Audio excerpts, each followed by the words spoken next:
Hey, this is AJ, and I'm going to give you today some heads up on what it's going to take to go out camping and the gear you're going to need. First, I would highly recommend a quality tent. This is the Eureka Timberline 4. It's basically designed for 4 people, but I've found it only fits me and my gear. You could fit 4 people if you smash them in with absolutely no gear. I don't recommend doing that. And if you're going to put a tent down, make sure you stick a tarp under it, or something that's going to protect it from getting a hole in the bottom. You do not want to do that. First thing you want to put in your tent, quality sleeping bag. I like the North Face.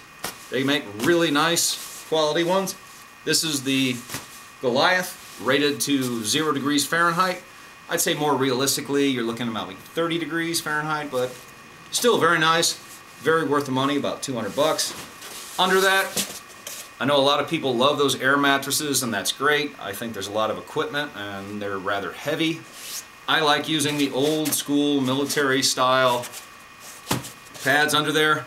This is a great monopod for shooting rifles. Depends on what you do in your camp. I like shooting. Just depends on what you're doing.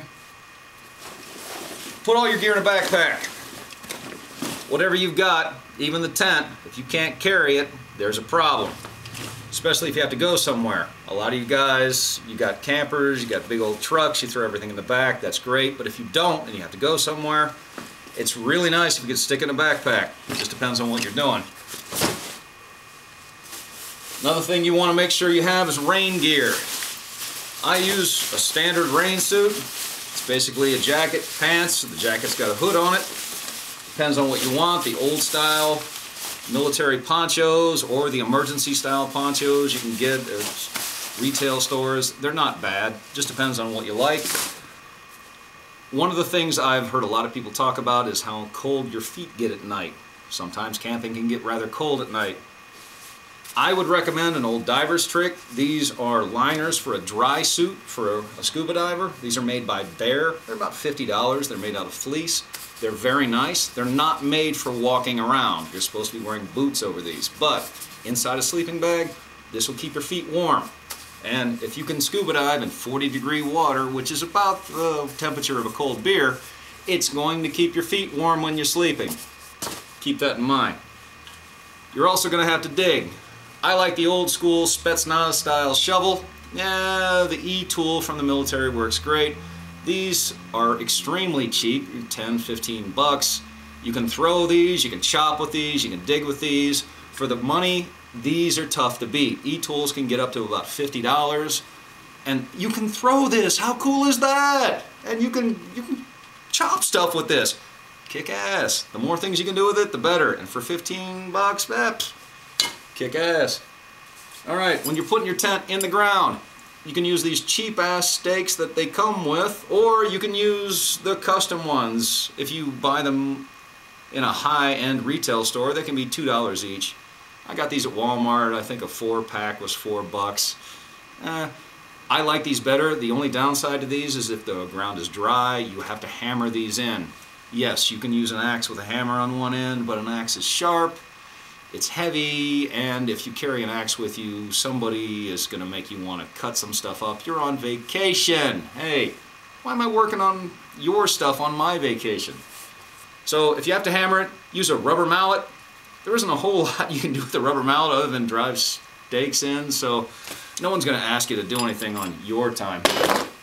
And if you have to do anything, sawing, cutting, whatever, make sure you're carrying a quality pair of leather gloves. Don't ruin your hands on vacation. Even if you're working, gloves, wear them. It's a good idea. This one, this is extremely important. I know, oh God, it's just a trash bag. No, there are a lot of things you can do with a trash bag other than just throw out garbage. First, you should have one of these on the outside of your tent. Every tent should have this. You're putting your shoes and your boots inside this. Even if it's not raining and you don't need to protect from water damage, it's going to keep the bugs and the snakes and everything else out of your footwear. This is what you want. It's going to keep everything dry and safe. The last thing you need to do is stick your feet inside shoes or boots that's got something in it that wasn't there when you took them off your feet. Then, toothbrush. Carry some kind of toothbrush. Brush your teeth, you smelly ass oral hygiene lacking motherfuckers. Brush your teeth. Very important. Now, for you adults, I like a sip of the Crown. Sometimes I'm really bored, or sometimes I just can't fall asleep. Well, you do what you have to do. Then, this is important, a lighter. Matches are okay, yeah, they make wax-coated waterproof matches, but a lighter, they're cheap, they're everywhere. Get one, get more than one. Don't borrow mine, have a lighter. Then, please have a first aid kit. You're out in the middle of nowhere. I carry this, it's made by 511. I put a lot of things in there, including safety shears. Do not carry a big old knife and try to cut gear or straps off me and gut me to the bone. Safety shears. Yes, I can think of a lot of things that a knife is good for. Cutting gear and equipment off me in an emergency situation is not one of them.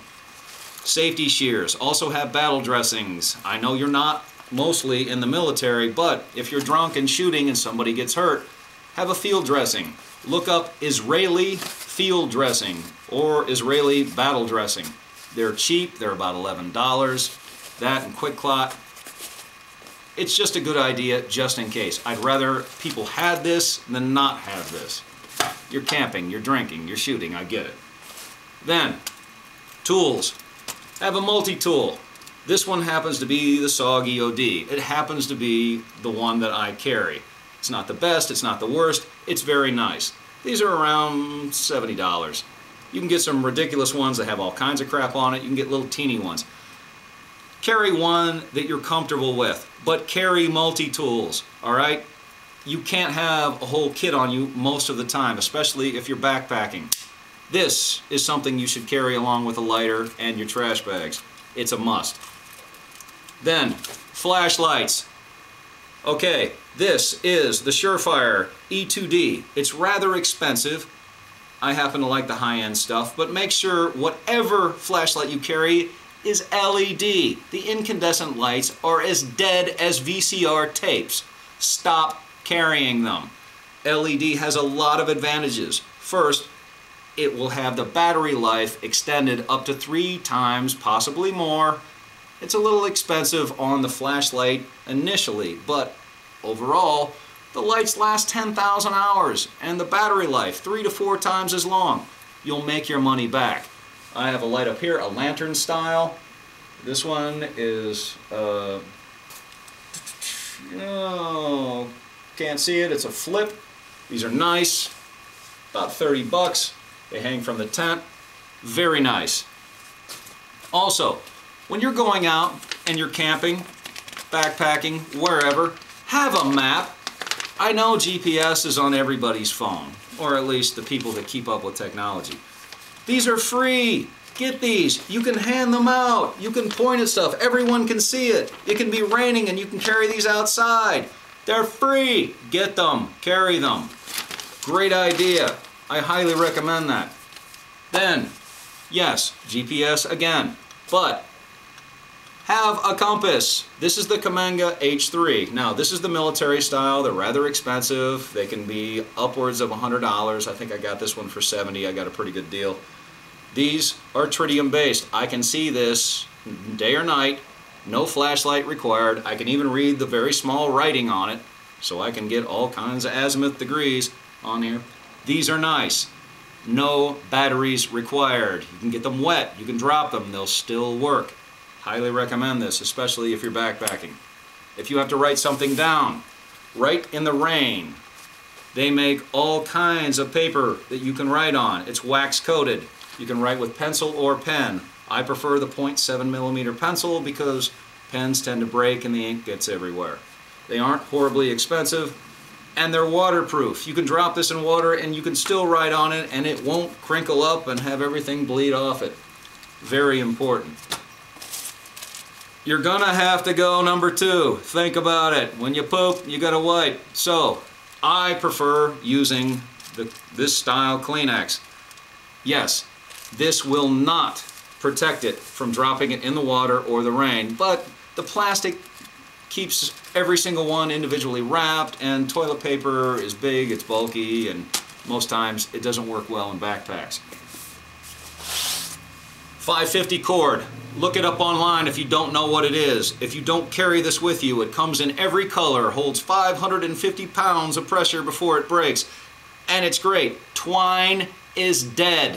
550 cord, whatever color you choose, carry some.